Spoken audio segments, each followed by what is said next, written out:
আমি যখন ছোট ছিলাম খেলতে যেতাম মেঘের দলে। একদিন এক মেঘবালিকা প্রশ্ন করলে কৌতূহলে, এই ছেলেটা, নাম কি রে তোর? আমি বললাম, ফুসমন্তর। মেঘবালিকা রেগেই আগুন, মিথ্যে কথা, নাম কি অমন হয় কখনো?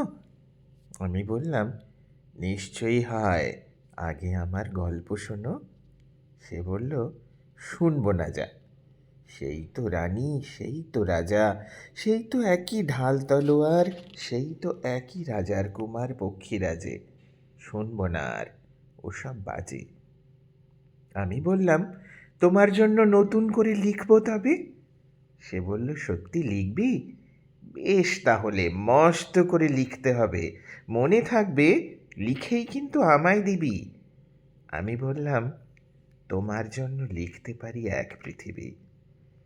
লিখতে লিখতে লেখা যখন সবে মাত্র ২-৪ পাতা, হঠাৎ তখন ভূত চাপল আমার মাথায়।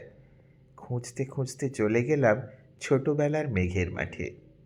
গিয়েই দেখি চেনা মুখ তো একটিও নেই এই তল্লাটে। একজনকে মনে হলো ওরই মধ্যে অন্যরকম।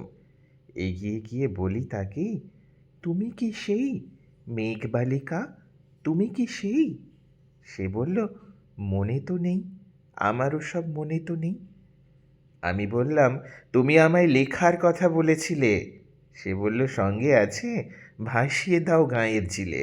আর হ্যাঁ, শোনো, এখন আমি মেঘ নই আর, সবাই এখন বৃষ্টি বলে ডাকে আমায়। বলেই হঠাৎ এক পশলায় চুল থেকে নখ আমায় পুরো ভিজিয়ে দিয়ে অন্য অন্য বৃষ্টি বাদল সঙ্গে নিয়ে মিলিয়ে গেল খরস্রোতায়, মিলিয়ে গেল দূরে কোথাও, দূরে দূরে। বৃষ্টি বলে ডাকে আমায়, বৃষ্টি বলে ডাকে আমায়।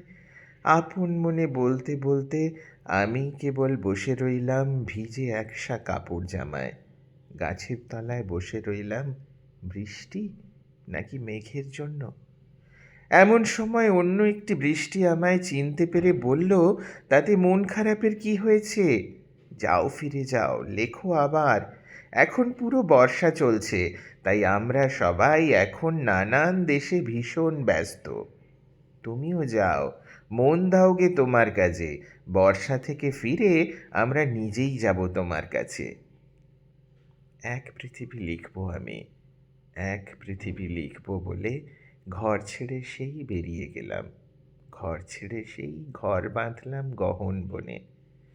সঙ্গে শুধু কাগজ কলম। একাই থাকবো, একাই দুটো ফুটিয়ে খাবো। ২-১ মুঠো ধুলোবালি যখন যারা আসবে মনে, তাদের লিখব, লিখেই যাব। এক পৃথিবীর ১০০ রকম স্বপ্ন দেখার সাধ্য থাকবে যে রূপকথার, সেই রূপকথা আমার একার। ঘাড় গুঁজে দিন লিখতে লিখতে, ঘাড় গুঁজে রাত লিখতে লিখতে, মুছেছে দিন, মুছেছে রাত। যখন আমার লেখবার হাত অসাড় হলো, মনে পড়ল সাল কি তারিখ, বছর কি মাস, সেসব হিসেব আর ধরিনি। লেখার দিকে তাকিয়ে দেখি এক পৃথিবী লিখব বলে একটি খাতাও শেষ করিনি। সঙ্গে সঙ্গে ঝমঝমিয়ে বৃষ্টি এলো খাতার উপর, আজীবনের লেখার উপর। বৃষ্টি এলো এই অরণ্যে, বাইরে তখন গাছের নিচে নাচছে ময়ূর আনন্দিত। এ গাছ ও গাছ উড়ছে পাখি, বলছে পাখি, এই অরণ্যে কবির জন্য আমরা থাকি। বলছে ওরা, কবির জন্য আমরা কোথাও, আমরা কোথাও, আমরা কোথাও হার মানিনি। কবি তখন কুটির থেকে তাকিয়ে আছে অনেক দূরে, বনের পরে, মাঠের পরে, নদীর পরে, সেই যেখানে সারা জীবন বৃষ্টি পড়ে। বৃষ্টি পড়ে সেই যেখানে কেউ যায়নি, কেউ যায় না কোনোদিনই। আজ সে কবি দেখতে পাচ্ছে সেই দেশে, সেই ঝর্ণা তলায় এদিক ওদিক ছুটে বেড়ায় সোনায় মোড়া মেঘ হরিণী, কিশোর বেলার সেই হরিণী।